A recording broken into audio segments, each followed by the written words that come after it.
অলির গল্পের দুনিয়ায় আপনাদের স্বাগত। আজকে আপনারা শুনবেন এই চ্যানেলের প্রথম ভৌতিক গল্প, হেমেন্দ্র কুমার রায়ের লেখা বাঁদরের পা। অবনীবাবু বলেছিলেন, আগ্রা থেকে আমি ফতেপুর সিক্রিতে বেড়াতে গিয়েছি। সেই সময় এক ফকির এটা আমাকে দেয়। জিনিসটার কিছুই নয়, বাঁদরের একখানা পা। সুরেনবাবু আশ্চর্য হয়ে জিজ্ঞাসা করলেন, বাঁদরের পা? সে আবার কি? অবনীবাবু বললেন, বিশেষ কিছু নয়, বাঁদরের একখানা শুকনো পা। মিশরের লোকেরা যে উপায়ে মানুষের মরা দেহকে শুকিয়ে রাখে, সেই রকম কোনো উপায়েই বাঁদরের পাখানাকে শুকিয়ে রাখা হয়েছে। এই দেখুন। বলে তিনি পকেটের ভেতর থেকে একটা জিনিস বার করে দেখালেন। সুরেনবাবুর স্ত্রী সুরমা কার্পেট বুনতে বুনতে মুখ তুলে শিউরে উঠে বললেন, মা গো, ওটাকে আপনি পকেটে পুরে রেখেছেন? আপনার ঘেন্না করে না? সুরেনবাবু শুধলেন, এর গুণ কি? অবনীবাবু বললেন, এর মহিমায় 3 জন লোকের 3টি করে মনোবাঞ্ছা পূর্ণ হতে পারে। বলেন কি? ইয়েও কি সম্ভব? হ্যাঁ, প্রথম এক ব্যক্তি এই জিনিসটির গুণ পরীক্ষা করেছিল। তার প্রথম 2টি ইচ্ছার কথা জানি না, কিন্তু তৃতীয়বারে সে মরতে চেয়েছিল, আর তার সে ইচ্ছা পূর্ণ হয়েছে। কি ভয়ানক! আর কেউ এর গুণ পরীক্ষা করেছে? অবনীবাবু একটা দুঃখের নিঃশ্বাস ফেলে বললেন, হ্যাঁ, আমি করেছি। কিন্তু পরীক্ষা করে এইটুকুই বুঝেছি যে অদৃষ্টে যা আছে তা ঘটবেই। নিয়তির বিরুদ্ধে কেউ যেতে পারে না। তাই এই জিনিসটাকে আজ আমি গঙ্গায় ফেলে দিতে যাচ্ছি। সুরেনবাবু বললেন, সে কি কথা? আপনার কথা যদি সত্যি হয়, তাহলে তো বলতে হবে যে এর শক্তি এখনো ফুরোয়নি। এখনো আরেকজন লোক এর কাছে 3টি ইচ্ছা প্রকাশ করতে পারে। তা পারে। তাহলে ওটা আমাকে দিন না কেন? অবনীবাবু আঁতকে উঠে বললেন, বলেন কি সুরেনবাবু? আমি আপনার বন্ধু এমন শত্রুর কাজ করতে পারবো না। কেন? আপনি জানেন না এ হচ্ছে কি সাংঘাতিক জিনিস। একে পরীক্ষা করা মানে হচ্ছে অমঙ্গলকে ডেকে আনা। সুরেনবাবু সকৌতুকে হেসে বললেন, আমি এসব গাঁজাখুরি কথা বিশ্বাসই করি না। তবু দেখাই যাক না আপনার রূপকথার ভিতরে কতটুকু সত্য আছে। ওটাকে গঙ্গায় ফেলে না দিয়ে আমার হাতেই দিয়ে যান। অবনীবাবু বললেন, বেশ, আপনার কথাই থাকুক, কিন্তু যদি হিতে বিপরীত হয়, তাহলে শেষটা আমাকে যেন দুষবেন না। এই নিন। সুরমা বললেন, হ্যাঁ গো, এ যেন আরব উপন্যাসের আলাদিনের প্রদীপের গল্প। তোমার বন্ধুর মাথা খারাপ হয়ে গেছে। সুরেনবাবু বললেন, আমারও তাই বিশ্বাস। তবু মজাটা একবার দেখাই যাক না। প্রথমে কি ইচ্ছা প্রকাশ করি বলো তো? সুরমা বললেন, আমাদের তো কোনো অভাব নেই। ছেলের ভালো চাকরি হয়েছে, তুমি পেনশন পাচ্ছ, আমরা তো সুখেই আছি। তবে হ্যাঁ, আমার একটি ইচ্ছা আছে বটে। আমাদের বাড়িখানা অনেকদিন মেরামত হয়নি, আর বাগানের দিকে খানতিনে ঘর তৈরি করলে ভালো হয়। এই জন্য 1000-5 টাকা দরকার। সুরেনবাবু হো হো করে হেসে বললেন, 1000-5 টাকা দরকার? তা আবার ভাবনা কি, এখনই তোমাকে দিচ্ছি। বলেই তিনি বাঁদরের সেই শুকনো পাখানাকে হাতের উপরে রেখে বললেন, আমাদের 1000-5 টাকা দরকার, বুঝেছ? 5000 টাকা। তারপরেই তিনি আর্তনাদ করে বাঁদরের পাখানাকে টেবিলের উপর ফেলে দিলেন। সুরমা ব্যস্ত হয়ে বললেন, ও কি, অমন করে উঠলে কেন? সুরেনবাবু সভয়ে বললেন, আমার ঠিক মনে হলো বাঁদরের ওই পাখানা আমার হাতের ভিতরে নড়ে উঠল। সুরমা বললেন, ও তোমার মনের ভুল।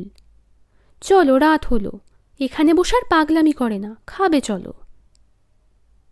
সেই রাত্রে ঘুমিয়ে ঘুমিয়ে সুরেনবাবু স্বপ্নে দেখলেন একটা বাঁদর যেন তার পাশে শুয়ে আছে। তিনি তাড়া দিতেই সে বিছানা থেকে লাফিয়ে পড়ে পালিয়ে গেল।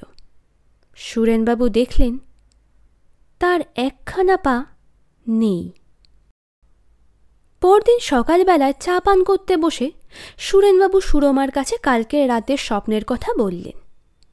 সুরমা হেসে বললে, কিন্তু আজ ঘুম থেকে উঠে তুমি বিছানাটা ভালো করে খুঁজে দেখেছ তো? বাঁদরটা হয়তো আমাদের টাকা দিতে। বলতে বলতে থেমে পড়ে সুরমা চমকে উঠে সন্ত্রস্ত স্বরে বললেন, দেখো দেখো।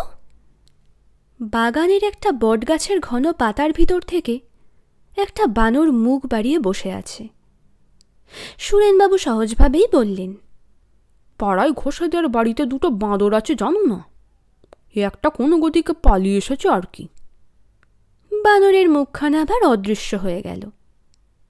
সুরমা বললেন, আমার যেন কেমন ভয় ভয় করছে। সুরেনবাবু কি যেন বলতে যাচ্ছিলেন, এমন সময় ডাক পিয়নের গলা পাওয়া গেল। রেজিস্ট্রারি চিঠি আছে বাবু। সুরেনবাবু নিচে গিয়ে সই করে চিঠি নিয়ে এলেন।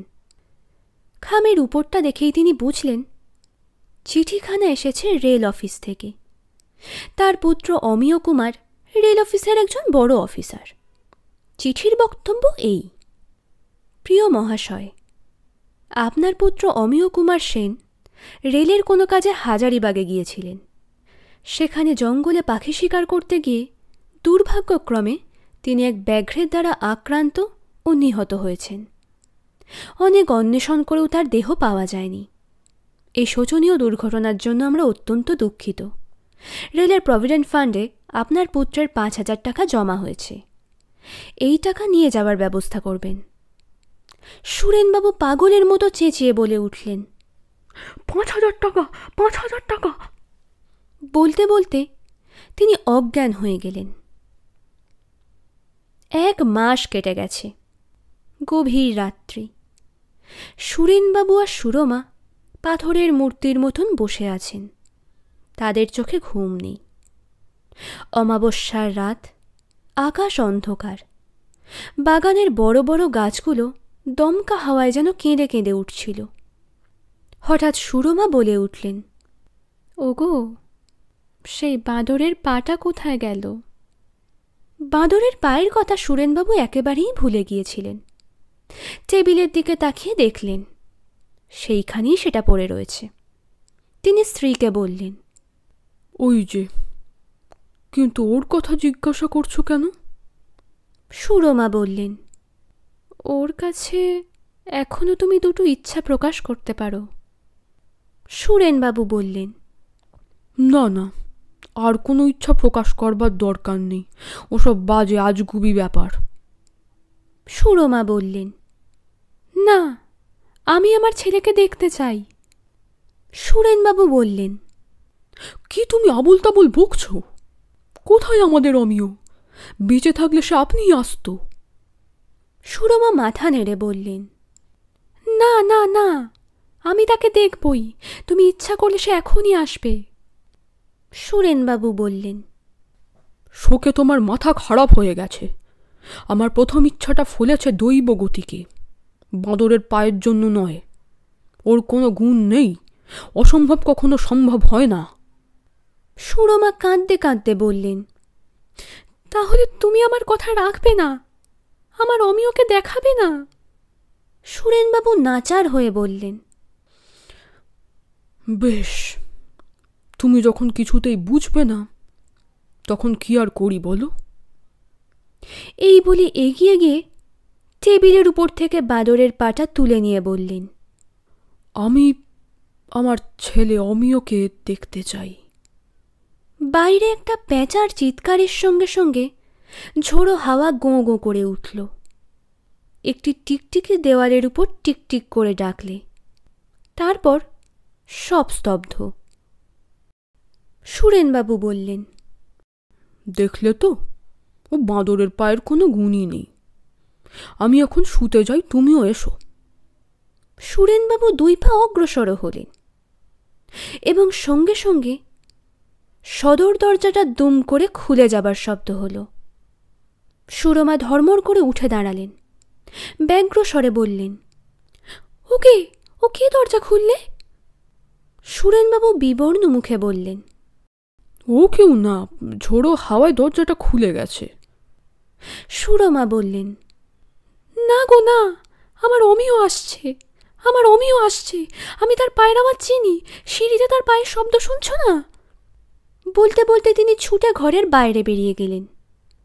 সুরেনবাবু আড়ষ্ট হয়ে দাঁড়িয়ে রইলেন। কাঠের সিঁড়ির ওপরে কার পায়ের শব্দ হচ্ছে বটে, হয়তো ও শব্দটা করছে তার প্রকাণ্ড কুকুরটা।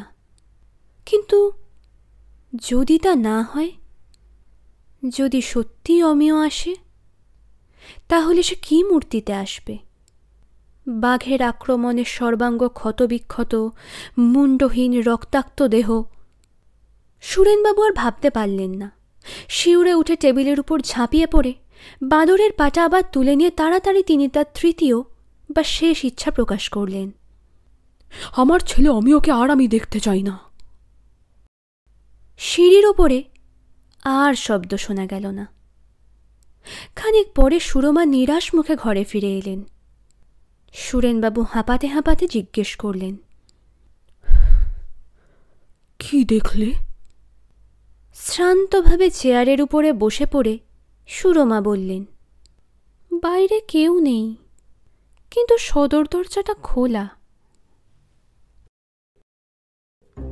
গল্পটি ভালো লেগে থাকলে ভিডিওটিতে একটি লাইক করতে ভুলবেন না এবং বাংলা সাহিত্যের আরও গল্প শোনার জন্য চ্যানেলটি সাবস্ক্রাইব করে দেবেন।